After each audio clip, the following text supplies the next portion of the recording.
dibagi beberapa kelompok yang membahas tentang mulai dari mulai dari pengertian Al-Quran, pokok Al-Quran, dan sejarah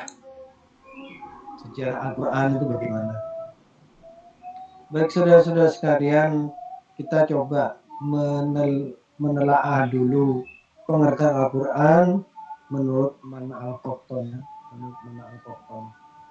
di dalam buku yang dikarang oleh Syekh Mana Al-Qattan itu menyebutkan bahwasanya Al-Quran secara etimologi dari bahasa Arab, dari bahasa Arab dalam bentuk kata benda atau abstrak, masdar dari kata qara'a yang berarti bacaan. Ini sudah umum, tahu kalau Quran itu adalah bacaan. Ya.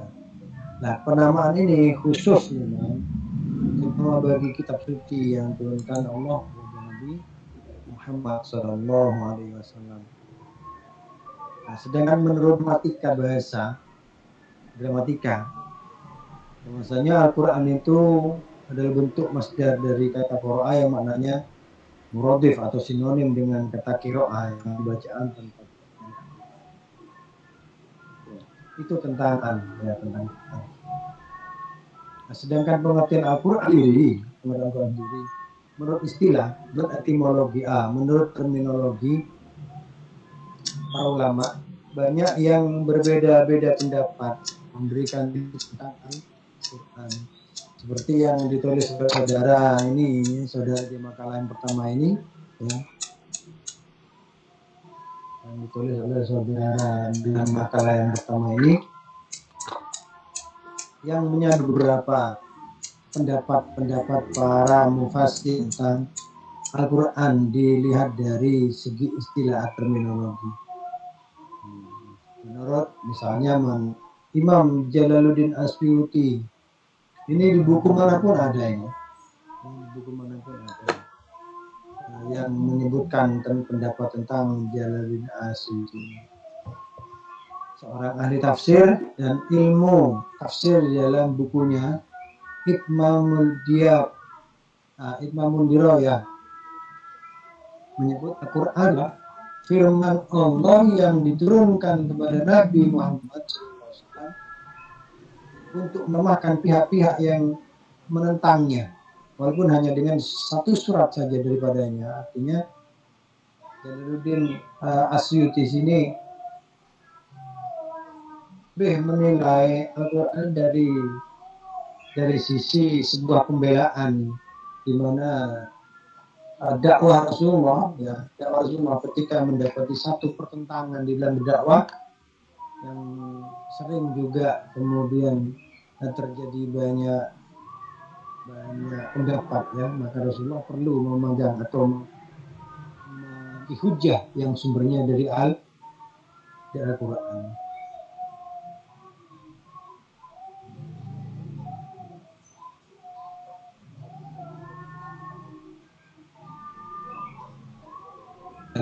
Itu menurut Jalaluddin Asyuti. Ada lagi di sini menurut Muhammad Ali As-Sabuni, ya, ini juga seorang mufsir, ya. As-Sabuni menyebutkan pula sebagai berikut, bahwasanya Al-Quran itu adalah kalam yang tiada tandingannya, kalam Allah yang tiada tandingannya, yang diturunkan kepada Muhammad. Intinya itu, siapa Nabi Muhammad? Ya, penutup Rasul, penutup para Nabi dan Rasul dengan perantaraan Jibril, dan ditulis pada mushaf, kemudian disampaikan kepada kita secara mutawatir, serta membaca dan mempelajari yang merupakan suatu ibadah. Bagi siapa yang baca dan mempelajari dicatat sebagai suatu ibadah. Nah, ini ada pendapat juga dari Syekh Muhammad Al-Khudari, baik dalam bukunya menyebutkan bahwasanya Quran itu adalah firman Allah yang berbahasa Arab yang diturunkan oleh Nabi Muhammad SAW untuk dipahami isinya. selalu diingat dan disampaikan kepada kita dalam khawatir. Ya, nih itu tentang Al-Quran. Tapi begini, saya pernah membaca sebuah bacaan itu, kalau nggak keliru itu ada di kitab Kifayatul Awam, ya, dalam kitab Kifayatul Awam mengenai Al-Quran. Ini yang kemudian banyak dipertanyakan dari kitab Kifayatul Awam. Kifayatul Awam itu kitab menjelaskan tentang tauhid, ya, tentang ketauhidan. Nah, sedikit nyinggung tentang Quran. Apa katanya di dalam Kifayatul Awam disebutkan Al-Quran itu laisa bisautin, laisa binahwin, walaisa bisorfin. Jadi Al-Quran itu tidak terdiri dari suara, tidak terdiri dari lafdun, lafaz, juga tidak terdiri dari susunan, nahu dan ini. Itu di dalam kitab Kifayatul Awam. Itu kan pendapat, ya. Jadi jangan terlalu pecah dulu. Nih, ya. Ada pertanyaan yang kemudian tidak terlalu biasa sih. Pertanyaannya, Pak, kalau Al-Quran itu tidak terdiri dari suara, itu bagaimana Rasulullah cara menangkapnya? Ya, cara menangkapnya. Al-Quran itu bacaannya begitu jelas didengar Rasulullah. Padahal kalau kita mengikuti pelajaran-pelajaran Rasulullah hanya mendengar gemringnya. Kedatangan malaikat Jibril itu Rasulullah hanya mendengar gemerincing yang begitu memekak telinga Rasulullah. Itu hanya sebagian kalau saya. Kemudian laisa tidak terdiri dari lafaz. Ya, tidak terdiri lafaz. Laisa binahwin, walaisa bisorfin. Al-Quran itu tidak terdiri lafaz, tidak terdiri dari nahu dan sorof. Tapi kalau kita membaca Al-Quran, di sana bisa ditarkib, ada dan khobarnya. Nah, ya. Ya. Bahasa Arab itu kan adanya kemudian, ya, adanya kemudian. Nahu sorof maksud saya, baca nahu sorof itu adanya kan kemudian, begitu Al-Quran.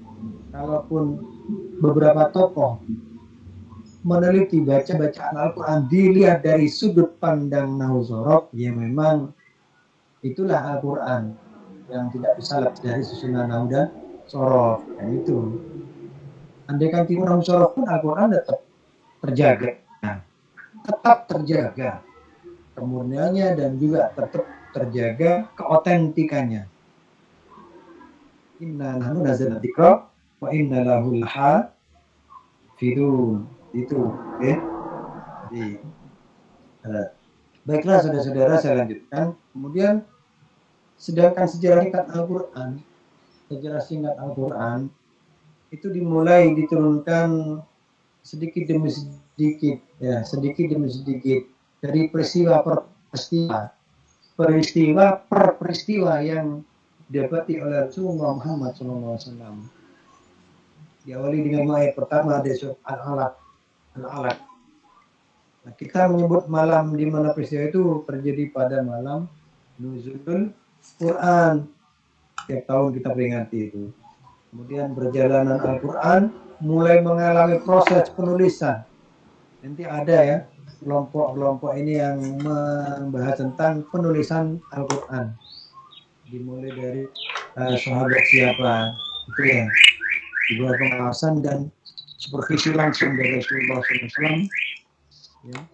Sejarah Al-Quran masih berlanjut di masa Abu Bakar As-Siddiq. Ya. Jadi keping-keping potongan tulisan tangan para sahabat, baik itu yang tertulis di daun lontar ataupun di daun-daun yang lainnya, di kulit-kulit pelepah, ya, kulit-kulit pohon, ditulis di batu, diurutkan ayat per ayat. Lalu surat per surat Nah, di masa Khalifah Utsman bin Affan Quran pun masih berlanjut penulisannya dan pengumpulan tiap-tiap surat itu. Itu tentang sedikit gambaran tentang Al-Quran dan definisi Al-Quran. Kemudian apa pokok-pokok daripada isi Al-Quran itu? Tentang apa? Banyak hal yang dibahas oleh Al-Quran. Banyak hal. Makanya Al-Quran disebut sebagai bacaan ya, disebut sebagai bacaan. Quran ini adalah bacaan benar-benar bisa memberikan solusi pada tiap-tiap kejadian manusia. Ini solusi. Ya. Khususnya orang Islam. Hudan lil muttaqin. Nah, Al-Quran itu ada petunjuk bertakwa. Dan linnasi bayyinatin minal huda. Petunjuk bagi manusia, bayyinatin minal huda, dan menjelaskan minal huda dari beberapa petunjuk. Itu Al-Quran khusus orang Islam. Nah, secara umum kemudian Al-Quran ini banyak kita temukan berbicara tentang apa? Tentang akidah. Tentang akidah. Bagaimana seseorang yang memiliki kekuatan berakidah, berkeyakinan dengan iman kepada Allah dan Rasulullah, kepada kitab Allah, dan itu banyak di dalam Al-Quran akidah. Ya. Tentang tauhid dan itu juga tentang ibadah. Ya, Al-Quran menyebut tentang ibadah, itu pokok Al-Quran. Kenapa? Tujuan hidup manusia adalah beribadah kepada Allah. Ya. Tujuan diciptakan manusia adalah untuk beribadah kepada Allah.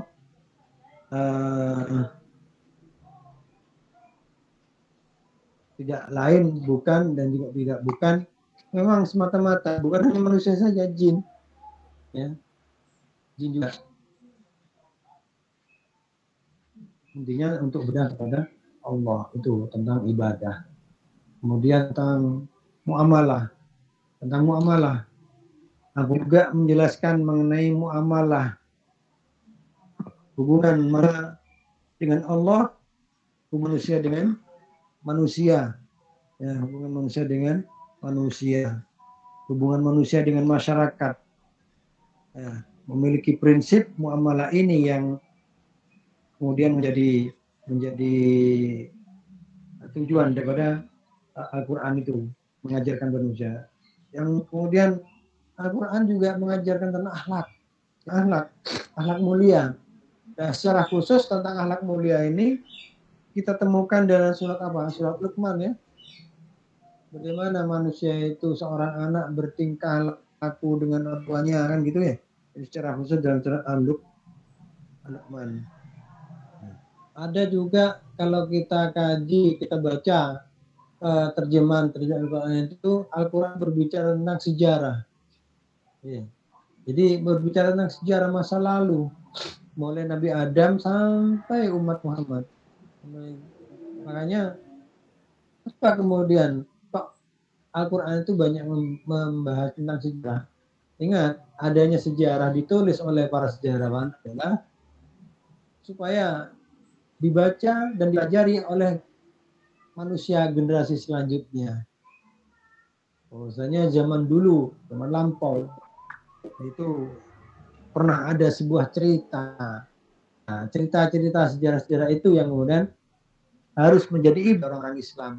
Bagaimana Allah menenggelamkan orang, bagaimana Allah mencampakkan orang-orang musyrik gitu ya. Bagaimana Allah kemudian menyiksa kafir, kufur, munafik, dan macam-macam. Itu kan banyak sekali contoh-contoh dalam Al-Quran itu.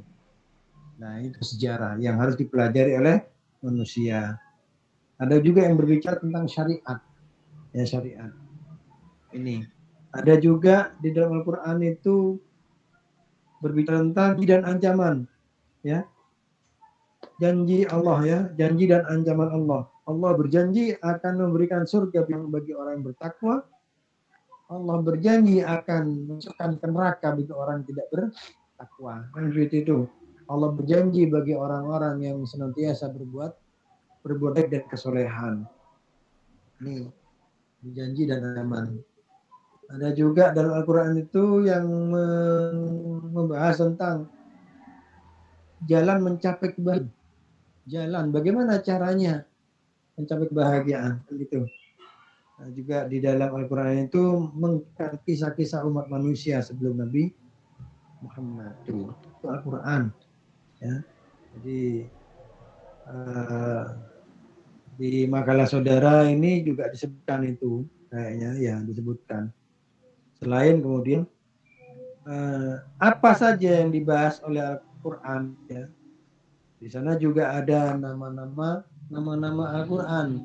Al-Quran punya nama Al-Quran sendiri yang artinya adalah bacaan. Kitab karena berupa susunan surat-surat berupa ya tentang kumpulan surat, ya, itu kitab.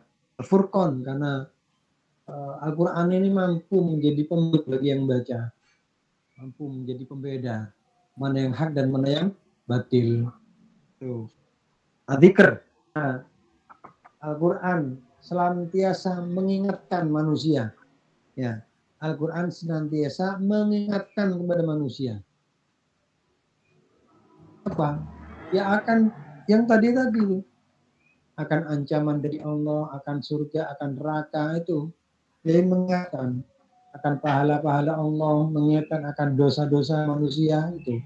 Al-Quran juga disebut At-Tanzil karena diturunkan oleh Allah oleh malaikat Jibril kepada Nabi Muhammad itu. Makanya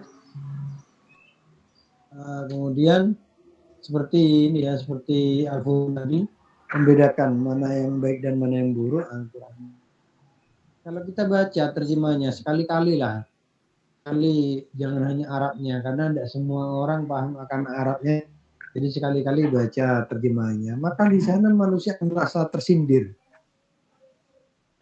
akan benar-benar merasa tersindir karena buah perbuatannya. Makanya pernah saya katakan ya dalam tiap-tiap khutbah itu, ketika saya menjelaskan tentang Al-Quran, Al-Quran itu obat bagi yang benar-benar sakit untuk ingin sembuh, tapi Al-Quran itu racun bagi hati yang tidak ingin sembuh dari penyakit-penyakit hati. Itu Al-Quran. Karena memang coba lah sifat manusia, kita berbicara dari sifat manusia. Ketika kita satu saat kufur nikmat, kemudian kita membaca Al-Quran kok menjelaskan tentang kufur, kita tersinggung. Bukan tersinggung gitu, tersindir. Ketika kita melakukan kebohongan atau munafik, ya. Satu saat ketika kita baca Al-Quran, kok ternyata bacaannya menyinggung tentang perbuatan munafik, kita pun terdiam. Masya Allah ya, seperti itu. Makanya Al-Quran itu punya sifat-sifat yang betul-betul mulia, sifat-sifat itu ya. Sifat-sifat Quran sebagai cahaya, Al-Quran sebagai cahaya, penerang hati manusia dikala, penerang akal ketika akal mulai gesang, ya. Juga Al-Quran sebagai itu, sebagai nasihat, sebagai syifa, sebagai obat, sebagai huda, petunjuk. Al-Quran juga sebagai rahmat, itu Al-Quran. Makanya Al-Quran itu otentik keberadaannya. Sampai kapanpun Al-Quran akan tetap otentik. Tidak akan pernah oleh zaman. Itu. Al-Quran punya sifat sebagai mubin. Apa mubin itu? Menjelaskan. Al-Quran juga punya sifat muat yang barokah, yang berkah. Makanya banyak para ulama dan kiai itu selalu berpesan pada santri-santrinya, murid-muridnya, jangan lupa baca Quran meskipun hanya satu makro. Karena hal ini akan memberikan keberkahan pada kehidupan kalian. Nah itu ya. Itu banyak sekali pesan-pesan ulama-ulama dan para kiai, guru-guru kita. Al-Quran juga sebagai busyra, sifat Quran sebagai busyra. Yaitu senantiasa membawa berita gembira. Ya, Quran itu senantiasa membawa berita gembira. Al-Quran juga memiliki sifat aziz yang mulia. Al-Quran juga memiliki sifat majid, Majid itu yang dihormati. Al-Quran juga memiliki sifat basyir, ya, dan nadhir, pemberi peringatan, ya, pemberi peringatan. Banyak sekali saudara-saudara dari sikap-sikap manusia, sifat-sifat manusia yang senantiasa diingatkan oleh Al-Quran, ya, diingatkan oleh Al-Quran. Tapi kadang manusia melupakan, seolah-olah lupa kapan aku diingatkan. Nah itu ya. Saya kemarin itu khutbah di Polres di akhir bulan Muharram, sebelum Safar, di akhir bulan Muharram. Di akhir bulan Muharram saya mengingatkan bahwasanya manusia itu senantiasa lupa dengan dirinya sendiri. Kalau sebenarnya banyak fenomena alam yang mengingatkan kita harus menjadi manusia yang baik. Ya. Contohnya apa? Di bulan Muharram itu kita membuka lembaran baru ya, membuka lembaran baru amaliyah kita. Tapi kemudian ketika ada seorang yang lupa bahwasanya kita diingatkan, Allah itu menyindir dengan ayatnya.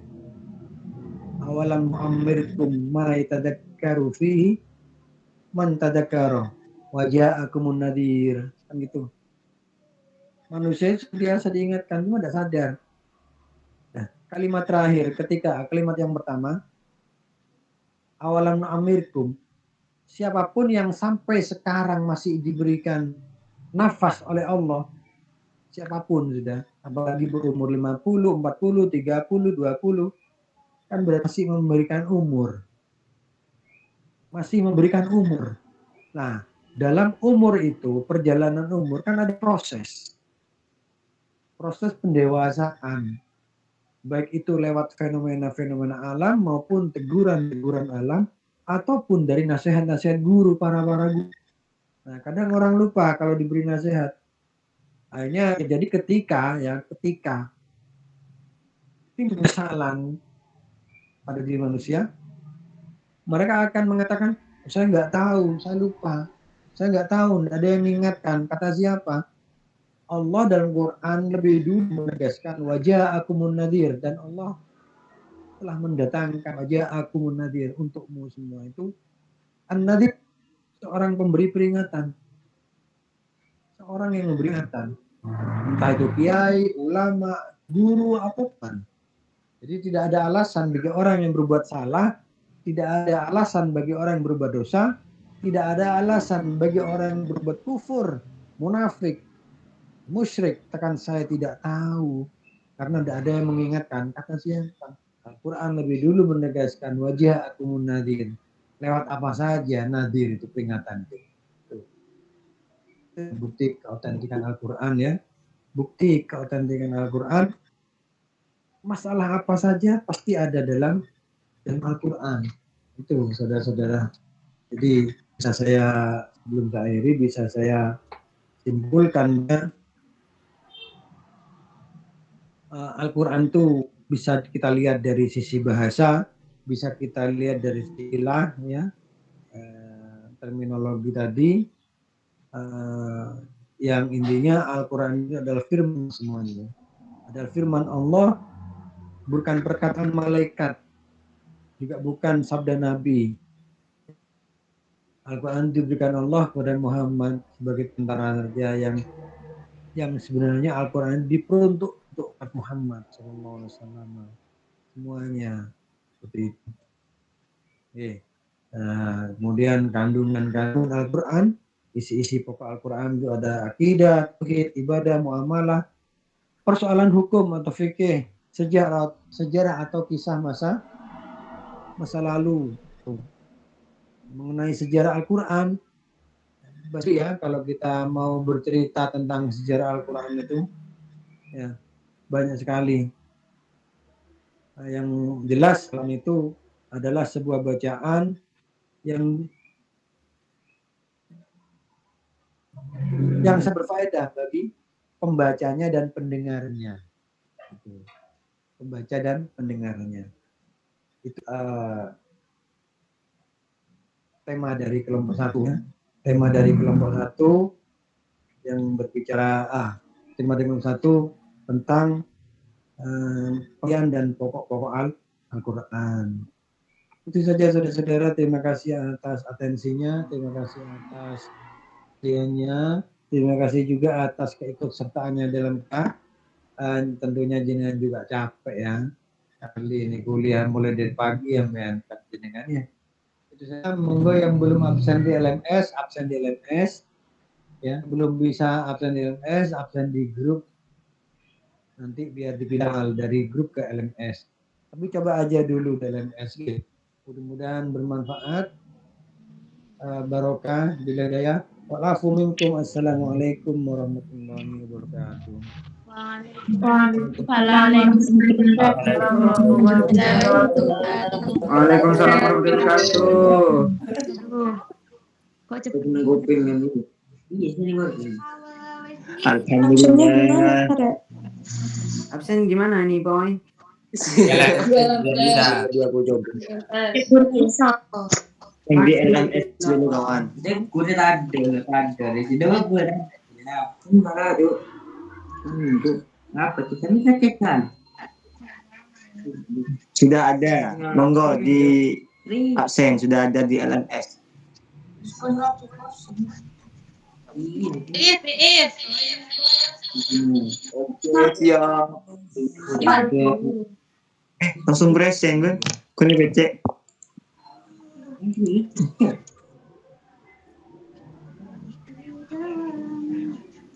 Maria.